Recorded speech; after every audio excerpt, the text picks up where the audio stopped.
Shalom, selamat pagi Bapak Ibu Saudara yang dikasihi Tuhan Yesus. Salam sejahtera buat kita semua dimanapun berada. Saya mengajak Bapak Ibu Saudara semua pagi ini, kita kembali bersaat teduh dan berdoa dalam renungan penuntun kehidupan setiap hari.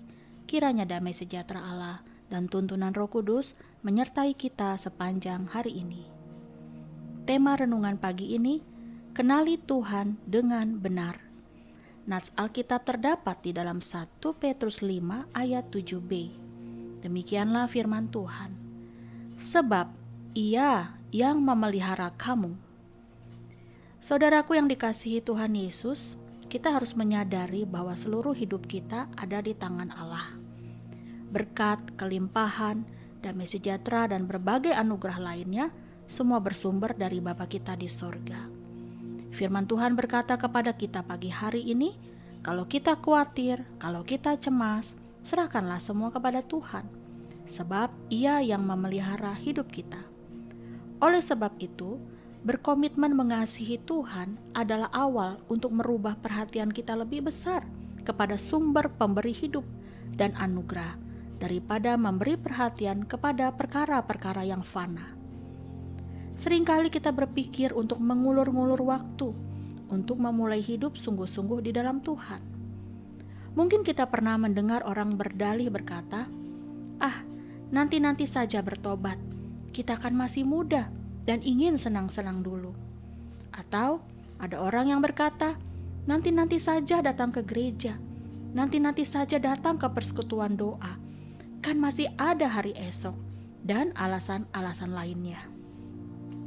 Bukankah ini sering kita temukan pada orang-orang Kristen yang suka menunda perubahan dengan alasan sampai siap berubah? Padahal manusia itu sulit berubah, bukan? Kecuali kalau benar-benar sudah kritis keadaannya, baru mau taubat. Saudara, sesungguhnya kita tidak perlu menunggu waktunya untuk berubah. Justru kitalah yang beranjak untuk memulai perubahan. Sebab ketika kita mulai dengan sungguh-sungguh mengasihi Tuhan, maka urusan-urusan yang fana tidak akan membuat kita jungkir balik. Artinya, ketika mengalami masalah-masalah dan pergumulan dalam kehidupan kita, kita yakin dan percaya bahwa Tuhan selalu ada di pihak kita.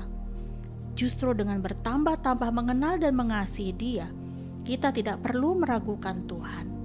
Sayangnya, kebebalan hati kita lah yang menghalangi pertumbuhan iman dan kedewasaan kita di dalam kekristenan. Saudaraku, tentunya kita ingat bagaimana bangsa Israel bersuka cita ketika Allah akan membawa mereka ke tanah Kanaan, tanah perjanjian yang subur. Saking suburnya, dalam Alkitab ditulis bahwa tanah Kanaan adalah suatu negeri yang baik dan luas, suatu negeri yang berlimpah susu dan madunya. Mungkin bangsa Israel berharap untuk mencapai ke sana akan mudah. Namun, begitu mereka harus melewati Laut Teberau, berperang dengan bangsa-bangsa kafir, kehabisan makanan dan lain sebagainya, mereka banyak mengeluh dan bersungut-sungut. Saudaraku, Tuhan itu luar biasa baik. Tahukah yang Tuhan rindukan dari setiap orang adalah pengenalan yang benar antara manusia dengan penciptanya, antara anak-anak dengan bapaknya. Bagi Tuhan sangat mudah memberkati dan mengadakan mujizat. Tetapi tanpa pengenalan yang benar kepada Tuhan, kita tidak akan dapat merubah diri kita.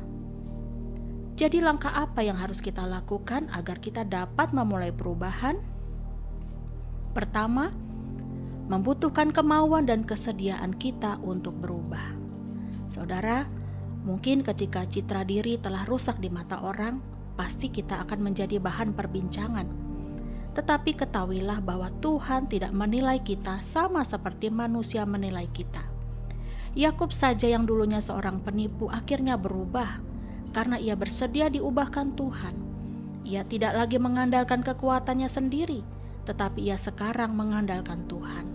Respon Yakub terhadap Allah telah mengubah dia menjadi ciptaan yang baru. Kedua, menikmati proses. Saudaraku, perubahan menjadi dewasa dalam Tuhan tidak dapat dilakukan dengan sekejap. Belum tentu karena umur bertambah, maka karakter dan cara berpikir kita menjadi dewasa. Bertumbuh dewasa di dalam Tuhan bisa terjadi seumur hidup. Mengapa? Karena kedewasaan kita haruslah bertumbuh semakin mirip dengan karakter Kristus. Sebab Efesus 4 ayat 15 berkata, "Tetapi dengan teguh berpegang kepada kebenaran di dalam kasih kita, bertumbuh di dalam segala hal ke arah Dia, Kristus yang adalah kepala." Jadi saudaraku, izinkan Tuhan membentuk kita menjadi seorang Kristen yang dewasa.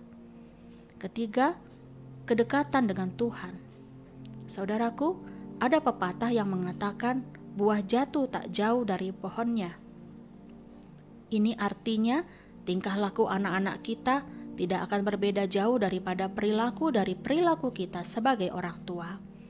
Kalau hubungan kita dengan Tuhan semakin dalam dan semakin akrab, maka sudah pasti karakter kita, tingkah laku kita, dan pola pikir kita akan semakin serupa dengan Yesus. Barang siapa mengatakan bahwa ia ada di dalam Dia, ia wajib hidup sama seperti Kristus telah hidup. 1 Yohanes 2 ayat 6. Saudaraku, kita punya Tuhan yang memelihara kehidupan. Jangan pernah berpikir bagaimana Tuhan menolong kita, tetapi kenali Tuhan Yesus dengan benar. Sebab saat kita berfokus kepadanya, maka iman kita dikuatkan. Amin. Mari kita berdoa. Bapa di surga, terima kasih buat firman-Mu pagi hari ini. Terima kasih kalau Engkau telah menjadi Allah yang memelihara hidup anak-anak-Mu. Tetapi firman-Mu juga berkata, agar kami dapat mengenal-Mu dengan benar.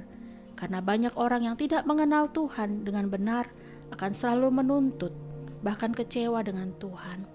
Bapa, ajarlah kami untuk dapat mengenal-Mu dengan benar, bertumbuh dan menghasilkan buah-buah karakter semakin serupa dengan Kristus.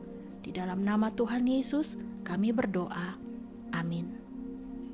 Kiranya berkat yang sempurna dari Allah Bapa, kasih karunia dari Tuhan Yesus Kristus, dan persekutuan yang indah dengan Roh Kudus menyertai kita dari sekarang ini dan sampai selama-lamanya. Maju terus dalam tuntunan Tuhan, saudara. Tetap semangat. Sampai jumpa esok hari di penuntun kehidupan setiap hari. Dan Tuhan Yesus memberkati.